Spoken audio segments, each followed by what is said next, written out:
할렐루야. 네, 오늘도 이 새벽에 나오신 여러분을 축복하고 환영합니다. 자, 오늘 사무엘 14장 47절부터 말씀을 읽었습니다. 47절부터 52절까지는 사울의 업적과 또 그의 가족들의 이름들, 그리고 그가 어떤 업적을 남겼는가를 우리에게 말씀해 주죠. 자, 우리 47절, 48절 말씀을 한번 다시 읽어볼까요? 14장 47절, 48절입니다. 시작. 사울이 이스라엘 왕위에 오른 후에 사방에 있는 모든 대적 곧 모압과 암몬 자손과 에돔과 소바의 왕들과 블레셋 사람들을 쳤는데 향하는 곳마다 이겼고 용감하게 아말렉 사람들을 치고 이스라엘을 그 약탈하는 자들의 손에서 건졌더라. 이 내용을 보니까 사울이 어때요? 훌륭해요? 안 훌륭해요? 예? 훌륭하죠. 많은 주방의 대적들을 물리쳤어요. 이게 나라가 안정되죠. 경계가 튼튼해지고, 그리고 향하는 곳마다 이겼다는 거예요. 그는 싸움만 하면 이겼어요. 얼마나 훌륭해요? 그래서 약탈하는 아말렉 사람들을 손에서 이스라엘을 건졌어요. 그것도 용감하게. 그리고 많은 훌륭한 장수들, 병사들을 모아서 큰 군대를 이루었어요. 그러니까 이스라엘 백성들이 왕을 원하던 이유는 그거예요. 다른 나라에 보니까 왕이 있어서 군대가 있고 상비군이 있다는 거예요. 정규군이 있다는 거예요. 근데 사사시대는 그렇지 못했거든요. 기드온이 나와서 나팔을 불면은 그때 농사 짓다가 그냥 농기구 들고 쫓아오는 거예요. 그러니까 그게 뭐 경계가 되는 것도 아니고 조직적으로 싸울 수도 없는 거예요. 근데 이제 왕이 되면은 상비군, 우리나라는 60만 대군이처럼 이렇게 정규군이 있는 거예요. 예비군도 있지만 정규군이 중요한 거예요. 그러니까 사울은 그때부터 이렇게 많은 군사들을 이끌고 나라를 안정되게 했다는 거예요. 그러니까 백성들의 소원은 이루어진 거예요. 그런데 하나님이 보실 때는 어떻게 평가하셨을까? 우리가 13장에 사울 왕이 처음 왕이 돼서 큰 실수를 했죠. 자, 사무엘이 기다리라고 그랬는데 이래를 기다리다가 늦게 오니까 그만 자기가 왕이 제사를 집례하고 그리고 블레셋과 전쟁을 치르는 그런 모습을 보았어요. 그래서 사무엘이 와서 당신이 하나님 앞에 망령되 행하였습니다. 큰일 났습니다. 하나님이 그렇지 않으면 당신을 영원히 왕위에 세웠을 텐데 당신의 후손들이 왕이 될 수 없습니다. 그리고 하나님은 당신의 마음에 드는 다른 사람을 택해서 이 나라의 왕을 삼을 것입니다. 이 청천벽력, 아니 왕위에 올린 지도 얼마 안 됐는데, 예를 들면 담임 목사 취임식을 엊그제 했는데, 아니 이게 선지자가 와가지고 당신을 오래 하나님이 축복할 수 없다는 거예요. 왕의 후손들이 왕이 되지 못한다는 이 절망적인 선언을 듣지 않습니까? 그건 굉장히 불행한 일입니다. 근데 하나님은 물론 그 첫 번째 사건을 통해서 사울을 완전히 버린 건 아니에요. 그래도 하나님은 하나님이 세우신 사울에 대한 늘 그런 애절한 마음과 그가 정말 잘하기를 원하는 그런 마음이 있어요. 비록 그가 첫 번째 순종에는 실패했지만 하나님은 그에 대한 기대를 가지고 있었어요. 그래서 그가 전쟁에 나가면 이길 수 있도록 축복해 주셨어요. 잘 되게 하셨어요. 그런데 사울의 관심은 많은 군사들을 불러 모으는데 관심이 있었어요. 백성들이 원하는 왕이 되려고 애를 썼어요. 여러분, 백성들이 원하는 왕이 되면 하나님의 마음에 듭니까? 그건 아니에요. 그건 오해하시면 안 돼요. 그러니까 외적으로 나라가 안정되고 부강하게 되고 군사력이 강해져서 이제는 주위에 누구도 이스라엘을 함부로 침입하지 못합니다. 그러면 하나님의 마음에 합당한 왕이 된 겁니까? 그렇지 않습니다. 우리가 늘 그런 걸 착각을 해요. 하나님 앞에 순종하지 못해도 그런 훌륭한 왕이 될 수 있어요. 그걸 생각하셔야 돼요. 사울 왕은 그냥 있는 그대로 열심히 그런 전쟁을 치르고 열심히 싸웠는데 이렇게 안정된 나라를 이룰 수 있었어요. 근데 사울은 군사가 많으면 나라가 안정되리라고 생각했어요. 하나님의 구원은 사람의 숫자에 많고 적음에 있다? 그렇죠. 거기에 있지 않아요. 숫자가 적어도 하나님의 마음에 합당하면 얼마든지 승리를 줄 수 있어요. 오죽 있으면 요나단과 병기든 자가 나가서 블레셋 전쟁에 뛰어들었는데 그 두 사람을 통해서 하나님은 큰 승리를 일으키고 진동을 통해서 블레셋이 좌중질환에 빠지잖아요. 그러니까 그때서야 사울이 군사를 이끌고 와서 승리를 거뒀잖아요. 사울은 그때도 그렇죠. 헛된 맹세를 해서 오늘 저녁 될 때까지 음식을 먹으면 저주를 받는다. 다 전쟁에 나간 군사들을 금식을 시켜놓고 싸우라 그러는 이런 엉터리 같은 헛된 맹세를 했어요. 자기의 공명심에 빠져서. 그래서 요나단도 우리 아버지가 백성들을 곤란하게 만들었도다. 그래서 아들까지도 죽일 뻔했잖아요. 그 맹세를 듣지 못한 요나단은 꿀을 찍어 먹었더니 눈이 밝아져서 전쟁을 더 잘하게 됐는데 그게 전쟁을 잘하는 게 오히려 저주받는 그런 계기가 된 이런 불행한 맹세를 했어요. 그러니까 외적으로 보면 훌륭해요. 성공했어요. 그런데 하나님의 뜻에는 합당하지 않았다는 것입니다. 그걸 생각하셔야 돼요. 나라가 부강하면 중국처럼 나라가 이렇게 부강하고 세계 제2위니 3위니 그래도 요즘은 이제 중국 경제가 워낙 부실해가지고 이게 이제 어떻게 이게 쓰러질까 사실 걱정이 많다 그래요. 외적으로 보면 중국이 엄청난 물량을 가지고 있지만 실제 중국인들 한 사람 한 사람의 삶은 가난한 사람들은 너무 가난해. 너무 가난해. 잘 사는 동네는 잘 살고 중국은 아주 극빈자와 부유한 사람들이 완전히 나눠져. 그래서 외제차가 제일 많은 나라가 중국이에요. 근데 제일 가난한 사람이 많은 나라가 또 중국이. 그걸 생각하셔야 돼요. 그러니까 모두가 보편적으로 사는 이런 복지사회가 돼야 되는데 중국은 부자는 아주 부자고 가난한 사람은 아주 가난한 이런 뭔가가 좀 정리되지 않은. 그래서 굉장히 경제가 허약한 허리를 가지고 있다 그러는 거예요. 그러니까 이제 그런 것이 앞으로 중국이 어떻게 될지 그건 모르겠어요. 그리고 중국은 아직도 자유가 없어요. 공산주의예요. 그래서 홍콩에 자유를 주지 않아요. 그건 공산주의가 중국을 지배하는 거예요. 그러니까 거기는 언론의 자유가 없어요. 발음만 하면 다 잡혀가고 쥐도 새도 모르게 어디로 죽여가요. 그게 중국 사회예요. 근데 중국을 부러워해서는 안 돼요. 왜? 거기는 종교를 핍박하는 나라고. 물론 교회가 있지만은 제대로 선교 활동을 하지 못하도록 굉장히 정보기관에서 감시하고 또 한국 선교사들을 많이 돌려보내고 또 사람들을 재판 없이 너무나 많이 죽이는 나라가 중국이에요. 중국을 부러워하면 안 돼요. 잘 산다고 부러워하면 안 돼요. 여러분. 그러니까 지금 이렇게 번영했지만 이건 잘 되는 게 아니에요. 하나님의 눈에는 너무나 거슬리는 게 많은 모습이 사울의 모습이에요. 물론 하나님이 사울을 당장 죽이진 않아요. 왜? 하나님이 세우셨기 때문에. 그러나 그로부터 왕은 끝나는 거예요. 그의 후손 요나단에게 왕위가 이어지지를 못해요. 그리고 가문이 결국은 패가망신하게 되는 거예요. 그러니까 하나님은 오늘 잘못한다고 내일 당장 팔을 불리키고 집을 불태우고 이런 분은 아니에요. 그냥 기회를 두셔요. 그가 돌아올 기회, 회개할 기회, 하나님 앞에 바로 설 기회를 주셔요. 근데 우리는 잘 되고 저 사람은 잘 돼, 저러면 축복받은 거지. 그 세상 사람들이 보는 그 성공과 축복이 그것이 하나님의 뜻과 합당한 것입니까? 그렇지 않습니다. 그러니까 우리는 이런 데 잘 속아요. 잘 속아요. 예를 들면 좀 이단의 얘기입니다. 성락교회가 10만 명이 모인다. 그게 하나님께 합당한 교회입니까? 그 교회 내부를 보니까 너무나 부끄러운 일들이 많아서 말을 할 수가 없어. 그냥 신도들과의 관계, 아버지 목사, 아들 목사가 아주 합동해서 그냥 교회 엄청난 스캔들을 일으켜. 그리고 교회 헌금을 갖다가 함부로 손대고 그 교회는 커졌어. 그럼 그게 하나님이 축복하신 겁니까? 인간적인 힘으로도 얼마나 교회를 키울 수 있다는 거예요. 그러나 그 교회는 하나님 뜻에 합당한 교회가 아니에요. 언젠가는 허물어질 교회예요. 세상의 비난과 손가락질을 받는 교회. 우리는 늘 이렇게 외부적으로 뭔가 이렇게 크게 되면 저기 하나님의 남들은 욕해도 하나님의 저 축복하시니까 저렇다고 할 수 있지만 여러분 정말 하나님이 축복하시고 하나님의 마음에 합당하지만 아주 작은 모습으로도 하나님께 얼마든지 영광 돌리는 분들도 많이 있어요. 자, 이렇게 사람들을 끌어모으고 훌륭한 장수들을 모으는 일에만 사울은 열심을 다했어요. 그가 정말 하나님의 축복을 받은 것일까? 자, 우리는 그 다음 말씀을 보면 이제 알 수 있어요. 자, 15장 1절과 2절 말씀을 한번 읽어볼까요? 15장 1절과 2절입니다. 시작.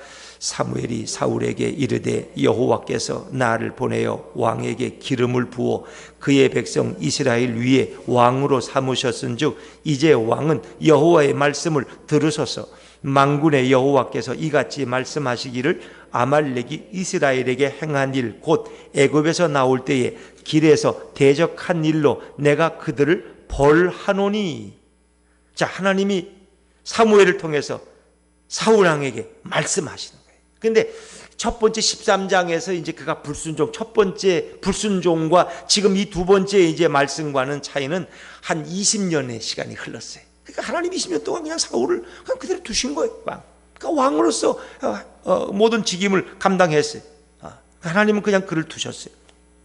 자, 그런데 이제 여호와께서 사무엘을 통해서 다시 만군의 여호와께서 이같이 말씀하시길. 이 만군의 여호와라는 말은 모든 군대의 하나님이라는 거. 이거는 전쟁이 있을 때 하나님이 늘 이런 말씀을 자주 하셨어요. 만군의 여호와. 그래서 다윗이 골리앗을 쳐부술 때 너는 칼과 창으로 내게 오거니 나는 만군의 여호와의 이름으로 내게 가노라. 그러는 거죠. 만군의 여호와. 또 홈리와 비누아스 엘리의 두 아들이 법궤를 가지고 전쟁에 나갈 때 그때 만군의 여호와의 궤를 가지고 나간다 그랬어요. 그러니까 이 만군의 여호와라는 표현은 그냥 여호와 하나님 뭐 이렇게 할 때하고 표현하고 다른 것이 전쟁에 관련된 용어에 많이 쓰여요. 그리고 굉장히 위중하고 중요하고 엄격한 일에 더 아주 강하게 하나님이 말씀하실 때 만군의 여호와께서 이런 표현들을 사용하고 있다는 걸 여러분이 보시면 돼요. 근데 아말렉을 진멸하라는 거예요. 왜? 아말렉이 이스라엘 백성이 애굽에서 나올 때 그 아말렉은 사실 에서의 후손이거든요. 그런데 그들이 이스라엘 행진의 후미를 공격했어요. 후미라는 건 제일 노약한 자들, 병자들, 어린아이들이 있는 곳을 공격해서 얼마나 이스라엘을 괴롭혔는지 몰라요. 그렇죠. 아말렉이 그런 족속들이에요.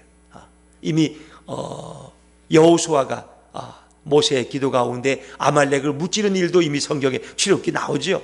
그런데 아직도 아말렉의 족속들이 남아 있었어요. 이제 하나님이 그들을 진멸하라는 거. 이게 두 번째 사울 왕에게 주신 하나님의 명령이에요. 근데 사실 지금 이것은 하나님이 사울에게 준 두 번째 기회예요. 만약에 사울이 이 명령을 그대로 순종해서 하나님 보시기에 합당한 왕이 된다면 하나님은 그의 앞에 모든 잘못을 다 용서하시고 그를 다시금 축복하실 수 있는 상황이에요. 지금 왕은 하나님의 말씀을 들으소서. 자, 하나님이 뭐라고 말씀하셨을까요? 3절 말씀, 3절입니다. 3절 같이 읽죠. 시작.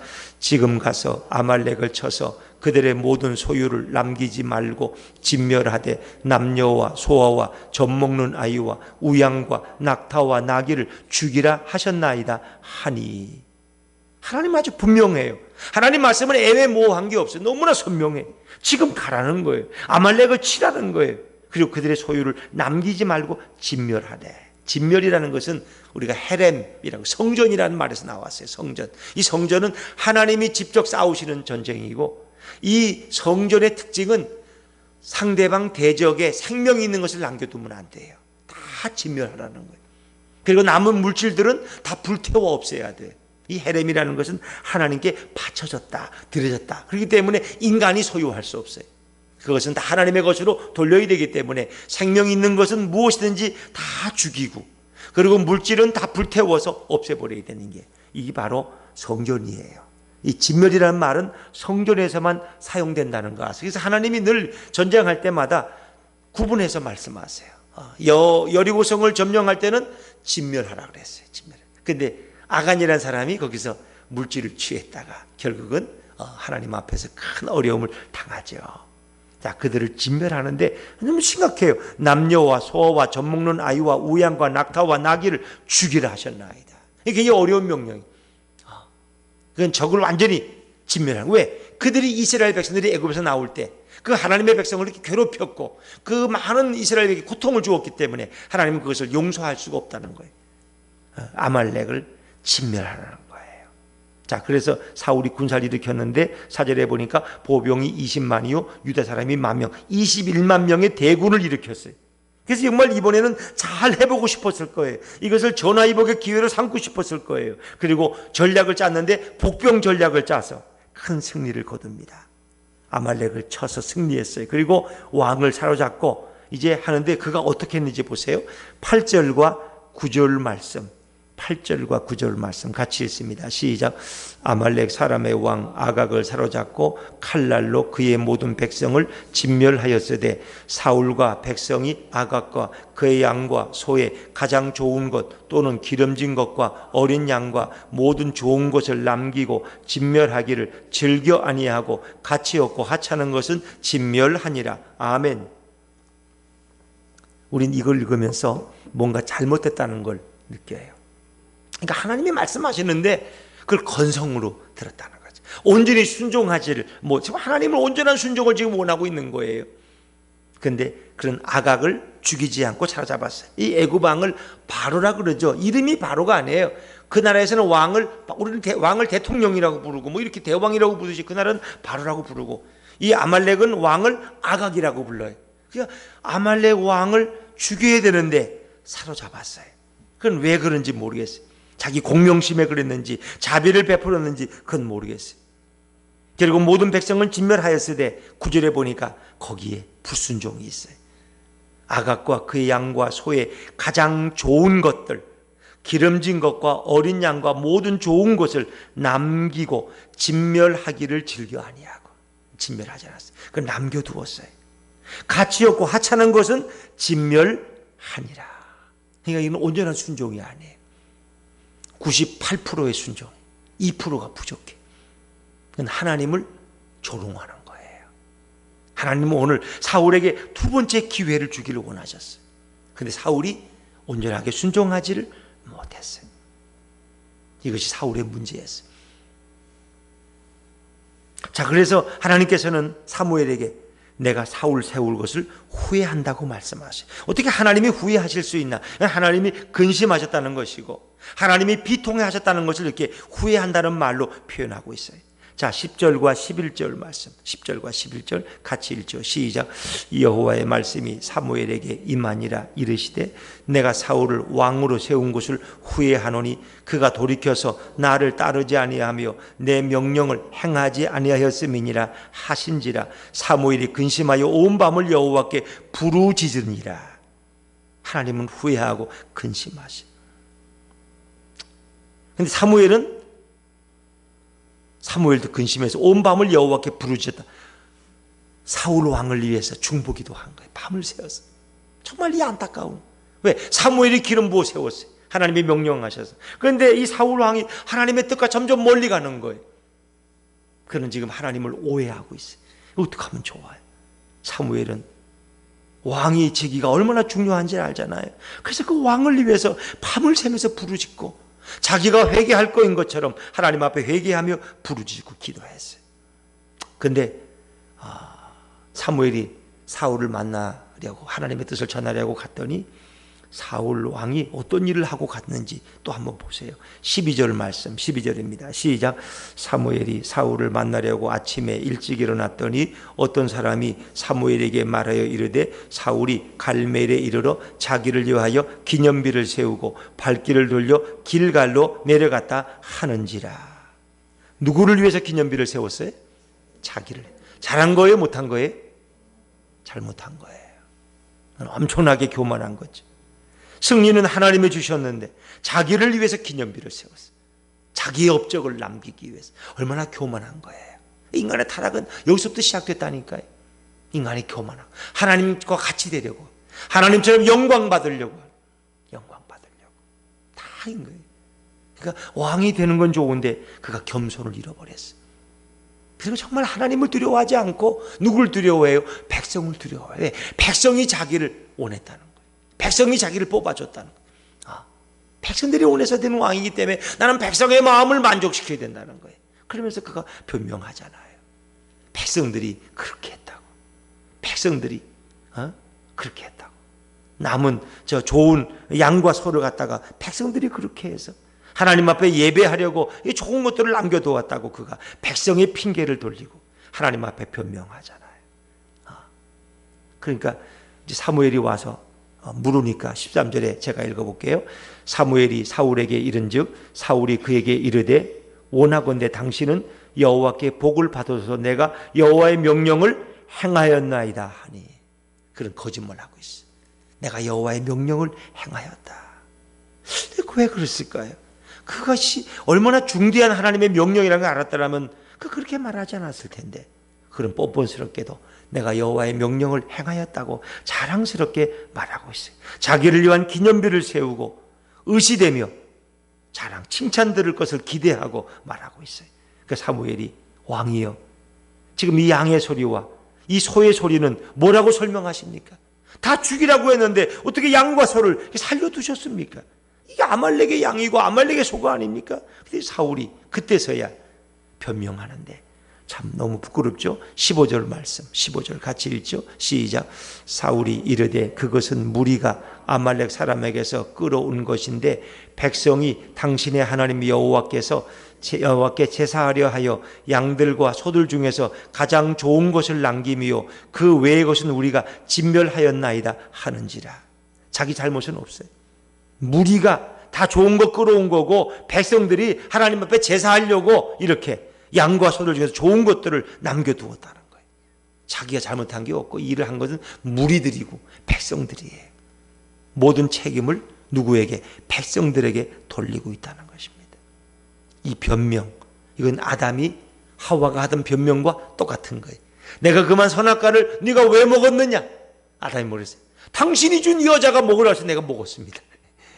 아담은 자기의 죄로 고백하지 않았어요. 하와에게 하나님이 너는 왜 먹었느냐? 그랬더니 뱀이 꿰어서 내가 먹었습니다. 그거 다 변명, 핑계. 아담과 하와는 하나님 앞에 회개하고 자기의 잘못을 고백해야 되는데 그러지를 못했어요. 오늘 사울 왕도 마찬가지예요.